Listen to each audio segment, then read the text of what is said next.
What a car!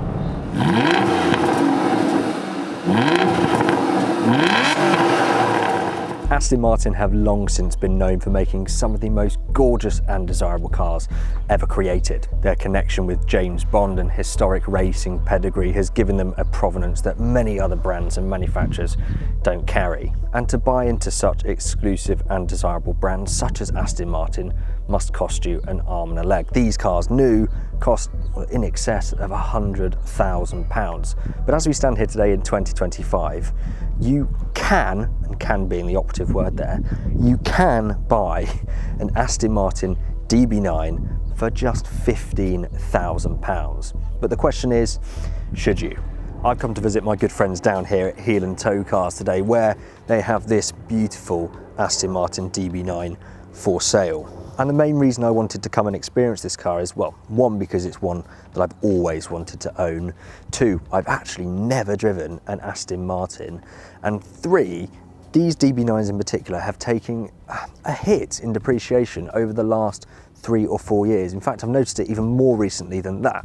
For the longest time, the V8 Vantage / DB7 were the cheapest models of Aston you could buy, but now what's started to happen is those V8 Vantages have become a little bit more desirable, and they've started to hold and creep up slightly in value, whilst for the most part the higher mileage, slightly less desirable DB9s have continued to creep down in value, where it is now not uncommon to see them advertised at 15 grand. But what's even crazier is that nice examples like this one, with maybe slightly north of 50,000 miles, can be easily obtained for around 20, which for a car as gorgeous and special as this, with a hand-built V12 engine that was once more than a house, seems like unbelievable value, doesn't it?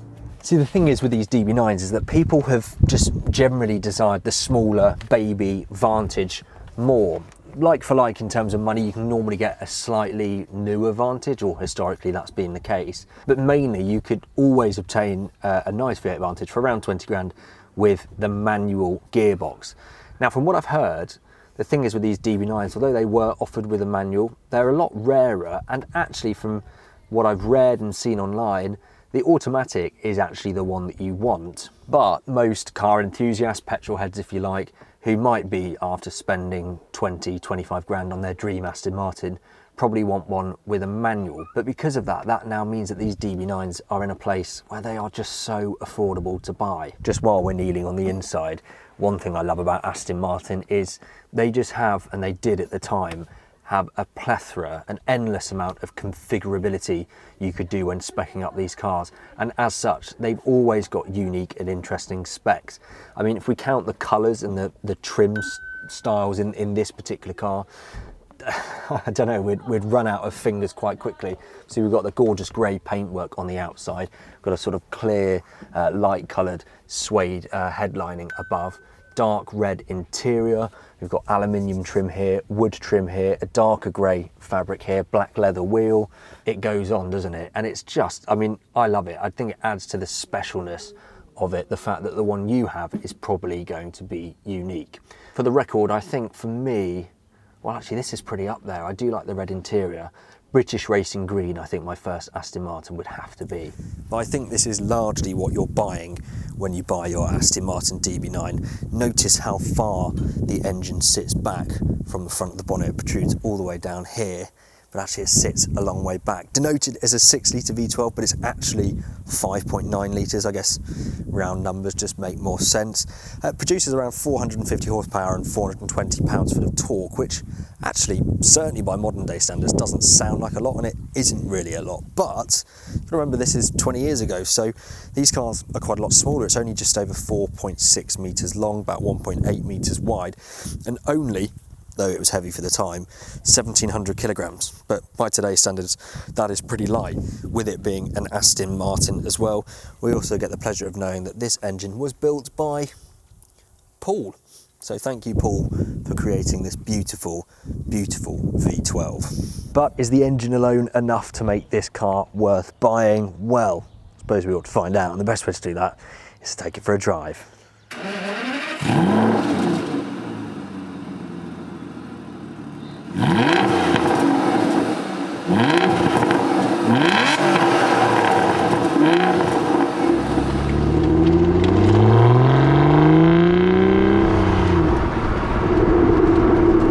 ladies and gentlemen, here we are. This is my first time ever driving any Aston Martin. I can't quite believe it's taken me this long. Immediately, the car does feel massive actually. It feels very imposing. You can't really see where that bonnet goes, and so I'm taking it nice and slow. Got the reverse rev counter. Firstly, it's on the right hand side, which is unconventional, but also the revs go up, the needle goes from left to right, as does the speedo. Inversely, it's quite interesting. 220 mile an hour top speed, and I like that big digital speedometer there on the right hand side, nice and clear to see.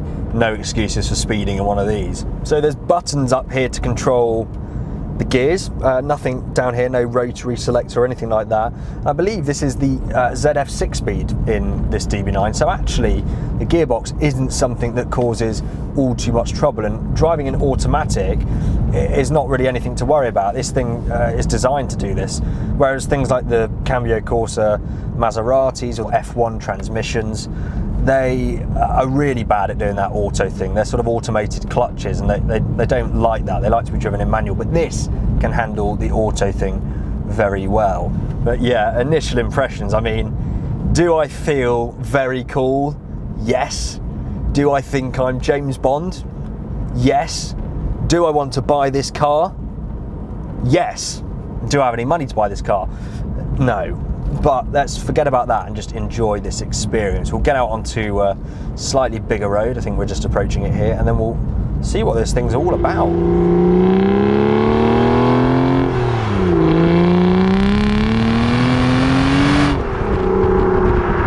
I absolutely adore the steering wheel. Not only is it trimmed in beautiful leather, as you would expect, but the very shape of it is wonderful. Perfect positioning for your thumbs and your hands, and a lovely size too. Not too big, not too small, just right. Cruising along at 45 miles an hour, there's not really any hint of that massive V12 lump ahead. It just does what all good V12s do so well, which is, well, they're not really there until you want to know they're there. They're effortlessly smooth, and I think you can tell from the just constant smile on my face that so far this is a really fun experience. I'm just so aware of how beautiful this car is on the outside. I think almost it feels like a shame to be sat in here because I'm missing out on the looks, but I do get a hint of that from the wing mirrors either side. You've got that big wide backside of the DB9, very, very visible to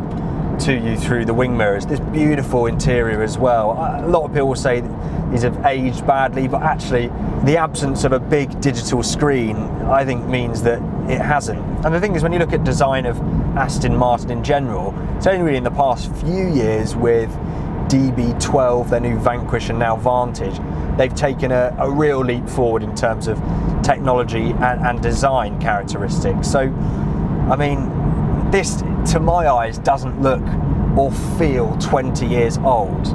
And I have to say, 62,000 miles indicated on this car. It just doesn't feel like that whatsoever. Okay, let's just have a little go with the paddles then. So what I'm going to do is just pull a paddle here. There you go, 4, 3. Let's just give it a little bit of a...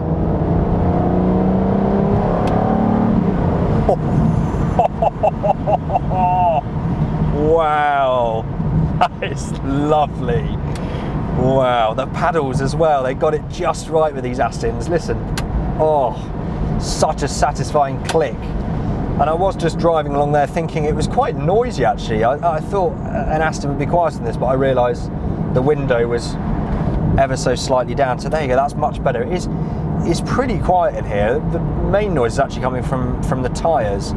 There's quite a lot of tyre noise, but just, I mean, I don't know if I can really demonstrate, it just feels so planted, extremely solid, and it's just dead straight and lovely. It feels really well put together, and this seat is wonderfully comfortable. I could really rack up a bunch of miles in this thing.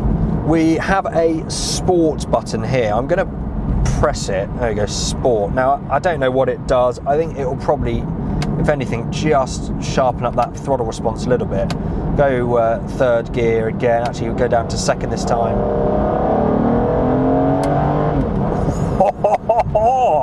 Wow, you know what? It's faster than I expected it to be. It feels really quick, really punchy. The V12's got a real kick to it, actually. I wasn't expecting that. I was expecting it to be far more smooth and progressive, but if you want to, you can really jab it. So what else can we talk about then whilst we're stuck in a little bit of traffic? So the general feel of this car, actually, I think I was probably expecting it to be more of a gentleman's cruiser, and it is, but actually it's quite a stiff car in terms of the controls. The steering's quite heavy, it's very nice and communicative, but it's something you want to drive with two hands and pay attention to. It's not something you would drive along with sort of a pinky on the wheel. It is an involving drive. I will just reiterate, I think the interior is beautiful. I think the dials are the best of almost any car I can think of. Maserati, Ferrari, give Aston a run for the money there, but they just are just exquisite to look at. After a little bit more time behind the wheel, I find the seats are incredibly comfortable. There's some little toggles down here where you can adjust the lumbar support, as well as, I think that might be a heated seat, but I'm not completely certain on that. I genuinely cannot believe I'm driving around in something that's worth around, if not less than, £20,000. Of course, you can go ahead to the link in the description and see this particular car advertised for sale with heel and toe cars. It's just lovely, and I genuinely want to buy it, actually. If you look a bit closer, obviously you look at these vents and they're a bit cheap and nasty, and again, Volvo parts bin, but it's just not something that even bothers me in the slightest, to be honest. The windscreen is far more raked than I expected. I guess it makes sense when you look at the shape of the car, but you actually got quite a small view out the front, and the view out the rear is relatively limited too. Not awful, but quite limited. View out the sides and to the rear that way though is very good, very clear. You can see all the way over those rear arches.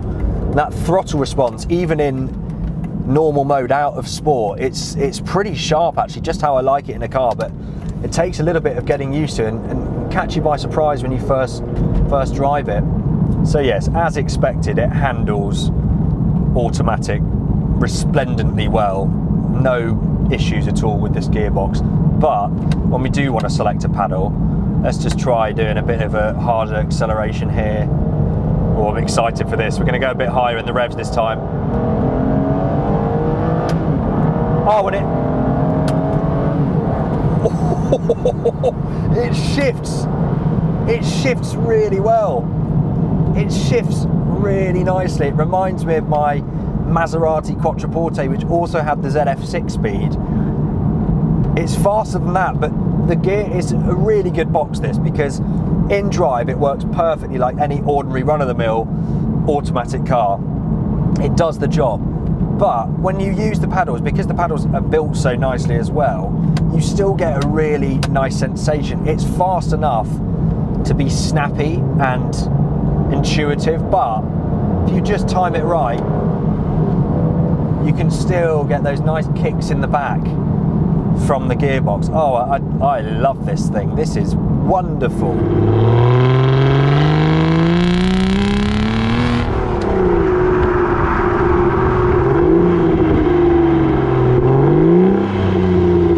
In terms of sound, it's a lot of what you would expect, really. It's very unoffensive, unobtrusive. It's mainly induction. You get a lovely sort of intake growl, and the sound out the back I don't think is it's not too ghastly, actually, but I'd imagine from the outside it does make an almighty roar. Just a side note, but whenever I find myself driving a lovely car like this, there's always someone driving behind you that just wants to sit right on your rear bumper. I don't know what it is with these beautiful cars. It seems to attract idiots. It'll be the idiots that don't have insurance as well, no doubt. In terms of reliability, running costs then, well, it's hard for me to really comment because I don't own this car. It's my first time stepping into one. But from research, there's actually not all that much to worry about. Obviously, being an Aston Martin, your usual servicing, sort of places you'll need to go to have that done. They're going to be higher labour rates, charge you a bit more. Parts can be quite expensive depending on what it is. Things like brakes, it's probably worth checking them before you buy, because that can be quite spenny to do the discs and pads, certainly if you have to go all round. Tyres can be quite expensive as well. They're pretty wide on the back of this car. But mechanically speaking, well, the engine, actually, there's not too much to write home about in terms of reliability concerns. Things that are reported are more to do with electronics, sort of window regulators, the window dropping not working when you open the door, little electronic bits here and there. But really, I mean, as a proposition for such a special car, it's really not a terrifying prospect. Buying and living with one of these cars. The most terrifying thing is probably going to be your annual road tax bill, which depending on the model year can be almost £800, and the regular visits to the fuel station. In fact, pleasantly surprised, we've been in traffic and doing a few hard accelerations, and the average so far 14.7 miles per gallon. I would have expected probably single digits with the way we've been driving and the sort of conditions we've had so far. Fingers crossed we'll get some slightly more flowy roads. We can see how this thing turns and how it stops. Sport mode, I'm going to pull a paddle. Let's go into second. Let's start seeing what this thing can do.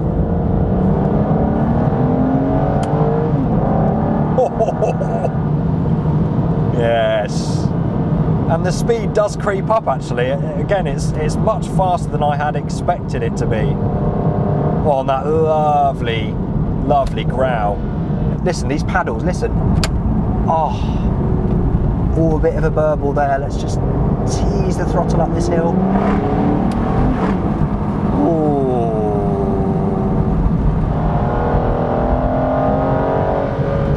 Oh, what a car.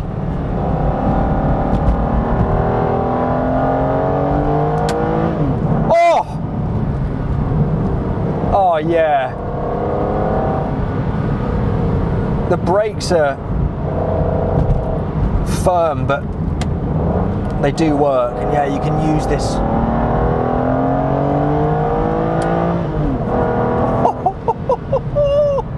Little bit of playfulness from the rear end there, just slightly breaking loose under load. Oh my goodness, this is well fast enough. I thought it would be a little bit sluggish, maybe even cumbersome, but it just is far from that. It's quite the opposite. Lovely handling feel, lovely feel on the brakes, firm, bit race car like actually. Oh yeah, I'm in love. If I could have an intimate relationship with a car, and I think you can actually, not to say you can't, because I know there's some people out there that do that, but if I could have an intimate relationship with a car, I think it might be this. I think I've chosen my love.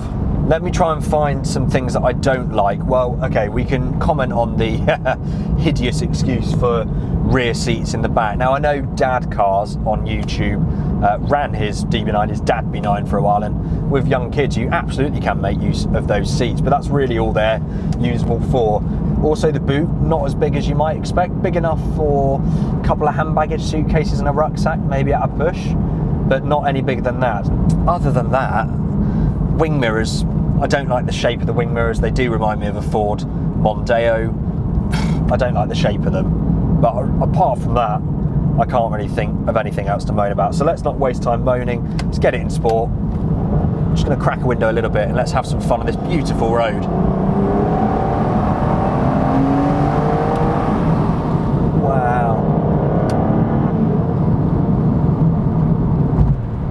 I think the last car that I drove that I really bonded with and gelled with and couldn't believe how good it was the Jaguar F-Type. 25-30 grand for one of those. Fantastic place to put your money, but I think actually I'd keep 10 grand and buy one of these, because this is just splendid, absolutely stunning thing to drive, to look at, to sit in, all the rest of it. I think it could be a very pleasant car to own as well. I could absolutely see myself in one of these, and I just think I need to get one whilst they're still this value, because I would wager that they're not going to go up crazily, but I think nice examples of DB9s like this one will be more like 30 to 40 grand in years to come. If the automotive space keeps going the way it does, things like this are only going to become more desirable, and I think at the moment they're really, really undervalued. So yeah, I definitely have one. The question is, would you? Let me know in the comments below. Thank you so much for watching. Thank you to Heel & Toe Cars for trusting me with this beautiful car they've got in stock at the moment.